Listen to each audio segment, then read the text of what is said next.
அடுத்த பாடல். கலவ மென்மையிலினும் கழித்து அழைத்திட கடிமண குளிர்கால் வந்து உலவி முன்பணிந்து எதிர்கொள்ள கிளர்ந்து எழுந்து உடன்வரும் சுரும்பு ஆர்ப்ப இலகு செந்தளிர் ஒளிநிறம் திகழ் தர இரு குழை புடையாட மலர்முகம் பொலிந்தசைய மென் கொம்பர் நின்று ஆடுவ மலர்ச்சோலை. புனல் பொய்கை சொன்னார், இப்போது மலர்ச்சோலை சொல்லுகிறார். தோகை விரித்து மயில்கள் ஆடுகின்றன. ஏன்? தோணிபுர தோன்றலார் வந்து கொண்டிருக்கிறார். பெண்கள் ஆடுவது போல கொடிகள் ஆடுகின்றன.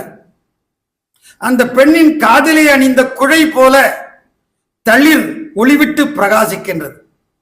இப்படி மலர்கள் பூத்து குலுங்கும் பொழில் கூட மயிலினுடைய ஆட்டத்தை காட்டி பெண்ணின் இடை போன்ற கொடியை அசைத்து அந்த பெண்ணின் காதலை அணிந்த அந்த காதணி ஒளி வீசும் வண்ணம் தளிராலே ஒளி வீசி தண்ணீரில்லா ஞானத்தின் திருவுருவை வரவேற்கின்றது மலர்ச்சோலை.